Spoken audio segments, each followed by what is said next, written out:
हे दोस्तों, एक बार फिर से स्वागत है आपके अपने चैनल पर। आज जो किस्सा हम लाए हैं वो एक वीरान और डरावने रेगिस्तान में घटित होता है। कुछ दोस्त वहां छुट्टियां मनाने जाते हैं, लेकिन जल्द ही उनकी ट्रिप एक खौफनाक मोड़ ले लेती है। एल और मैकी नाम के दो लोग जो बंजर इलाकों में बाड़ लगाने और रिपेयर का काम करते हैं, काम खत्म करने के बाद लौट रहे होते हैं जब उन्हें रास्ते में एक लड़की मिलती है। वो लड़की एक सिस्मोलॉजिस्ट है, यानी जो भूकंप जैसी गतिविधियों पर रिसर्च करती है। वो तुरंत एल और मैकी को पहचान लेती है, क्योंकि दोनों आसपास के इलाके में काफ़ी जाने पहचाने चेहरे हैं। लड़की बताती है कि उसे ज़मीन के नीचे से कुछ अजीबपन महसूस हो रहे हैं और पूछती है कि आसपास कुछ अजीब हो रहा है, मगर मैकी उसे कुछ भी संदिग्ध होने से इनकार करता है। इसके बाद वो दोनों टाउन जार कुछ ज़रूरी सामान लेते हैं। वहीं वो लड़की भी उसी जगह पर जांच में लगी रहती है। तभी हम ज़मीन में कुछ अजीब हरकतें होते हुए देखते हैं। कोई चीज़ अंदर से तेजी से उसी लड़की की तरफ बढ़ रही होती है, लेकिन वो वक्त रहते वहां से निकल जाती है। पर सवाल उठता है, वो चीज़ आखिर थी क्या? कोई अनदेखा प्राणी या कोई अनजान खतरा? अगले दिन एल और मैकी दूसरे शहर की ओर निकलते हैं, एक नए काम की तलाश में। लेकिन रास्ते में उन्हें अपना एक पुराना दोस्त दिखाई देता है, जो एक ऊंचे टावर पर चढ़ा होता है। जब उसे नीचे बुलाने की कोशिश करते हैं तो कोई जवाब नहीं मिलता। मजबूरी में मैकी ऊपर चढ़ता है और पाता है कि उसकी तो मौत हो चुकी है, वो भी प्यास से तड़प कर। फिर हम एक बूढ़े किसान को देखते हैं जो अपने खेत में काम कर रहा होता है। तभी उसके पैरों के नीचे की जमीन हिलती है और अचानक कोई चीज उसे नीचे खींच लेती है। इसके बाद जब एल और मैकी वहां से गुजरते हैं तो खेत में जानवरों की फटी चिंथी लाशें दिखाई देती हैं, जिन्हें किसी ने बेरहमी से मारा था। वो दोनों फार्म के मालिक को ढूंढते हैं, लेकिन सिर्फ उसकी चोपी मिलती है और उसके नीचे उसका कटा हुआ सिर। डर के मारे वो दोनों वहां से भागते हैं। रास्ते में उन्हें दो लोग ड्रिलिंग करते हुए मिलते हैं, तो उन्हें सावधान करते हैं कि यहाँ कोई खतरनाक चीज है। पर उन वर्करों को उनकी बात पर भरोसा नहीं होता, क्योंकि उन्हें शराब की बदबू आती है। लेकिन तभी एक वर्कर की मशीन जमीन में फंस जाती है और वहां से खून निकलने लगता है। अगले ही पल वो कुछ उसे और मशीन को नीचे खींच लेता है। दूसरा वर्कर भी पत्थर गिरने से मारा जाता है।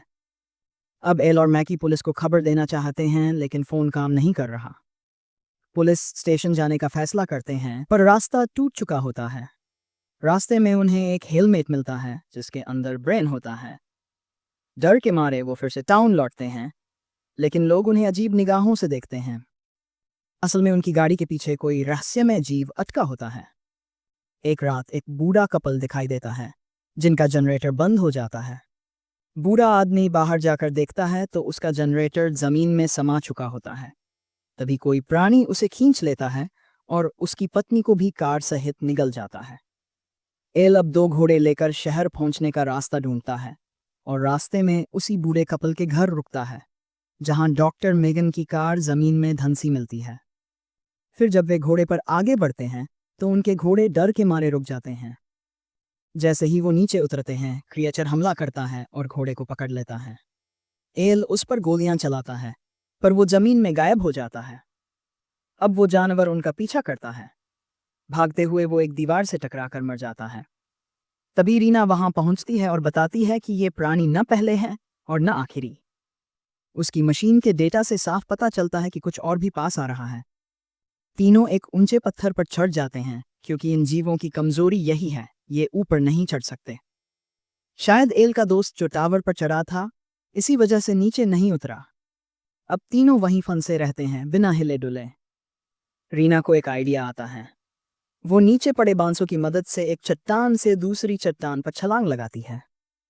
बाकियों ने भी यही किया और अंत में सभी अपनी कार तक पहुंच जाते हैं।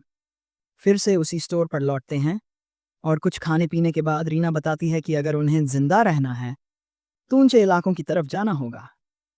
तभी उन्हें बाहर से किसी की चीख सुनाई देती है। जैसे ही सब बाहर आते हैं, देखते हैं कि एक लड़का बोट पर जख्मी हालत में चढ़ा हुआ है। एल उसे नीचे उतरने को कहता है, लेकिन तभी एक जायंट राक्षसी क्रीचर अचानक से उन पर हमला कर देता है। उसका साइज देखकर सबके होश उड़ जाते हैं। सब इधर उधर जान बचाकर भागते हैं और तभी एक और क्रीचर एक छोटी बच्ची पर अटैक करने ही वाला होता है, लेकिन एल हीरो की तरह कूदता है और उसकी जान बचा लेता है। इसी चक्कर में रीना फंस जाती है कटीले तारों में। एल तुरंत पहुंचता है और रीना से कहता है अपनी पैंट उतारो वरना ये क्रीचर तुम्हें खींच लेगा। रीना थोड़ी हिचकिचाती है लेकिन फिर समझ जाती है कि मामला सीरियस है। पैंट उतारती है और तेजी से स्टोर की तरफ भाग जाती है। लेकिन सबको पता है वो क्रीचर इतनी जल्दी हार मानने वाला नहीं है। अब कुछ लोगों की राय थी कि पहाड़ी इलाका सबसे सेफ रहेगा। इस सब के बीच एल का दिल धीरे धीरे रीना के लिए धड़कने लगा था। लेकिन अभी रोमांस का टाइम नहीं है, खतरा अभी भी सामने है। तभी स्टोर में रखा फ्रिज वाइब्रेट करने लगता है। सब दौड़ते हैं उसे बंद करने, लेकिन देर हो चुकी है। क्रीचर ने आवाज़ सुन ली है और अब वो ज़मीन फाड़ के स्टोर में घुस आता है। एक झटके में स्टोर ओनर को निगल जाता है। सब लोग जल्दी से ऊंचाई पर चढ़ जाते हैं, कोई छत पर, कोई वाटर टैंक में। इसी दौरान हम देखते हैं एक कपल को जो शिकार करने आया था।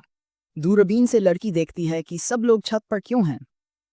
तभी उनकी मशीन से आवाज़ आती है और अब क्रीचर उनकी तरफ बढ़ने लगता है।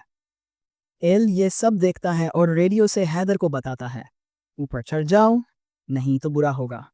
लेकिन उससे पहले ही वो क्रीचर दीवार तोड़कर घर में घुस जाता है।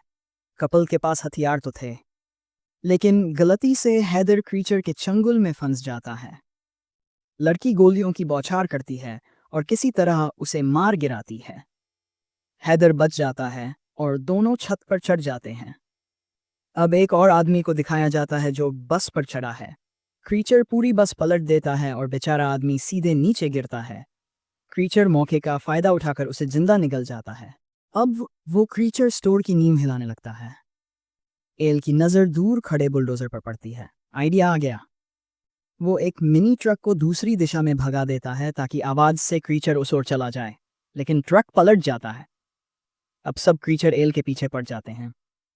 रीना समझदारी दिखाती है, वाटर टैंक की पाइप तोड़ देती है ताकि गिरते पानी की आवाज़ क्रीचर को उधर खींचे। प्लान काम करता है। एल सबको बुलडोजर में बैठाकर वहां से निकलता है, लेकिन तभी बुलडोजर एक गड्ढे में फंस जाता है। क्रिएचर ने जानबूझकर जाल बिछाया था। दूर एक चट्टान दिखती है और सब उसकी ओर दौड़ते हैं। सब ऊपर तो चढ़ जाते हैं, लेकिन चारों ओर से घिर जाते हैं। अब मैकी को आता है ब्रिलियंट आइडिया। एक बम दूर फेंकता है। आवाज सुनकर क्रीचर वहां जाता है और बूम, धमाके में उड़ जाता है। सबको लगता है अब खत्म, पर तभी बम वापस वहीं गिरता है जहां बाकी सारे बम रखे थे। एक और भी बड़ा धमाका।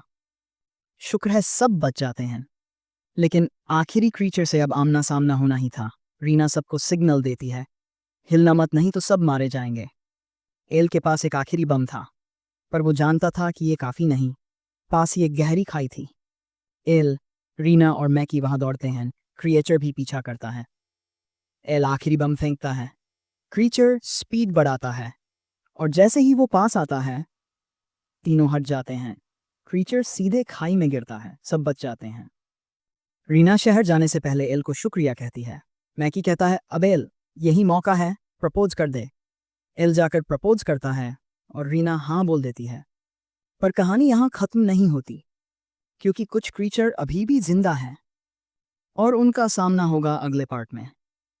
अगर आप भी एक्साइटेड हो अगले पार्ट के लिए तो 1000 लाइक और 200 कमेंट का टारगेट है। लाइक करो, शेयर करो और सब्सक्राइब ज़रूर कर लो।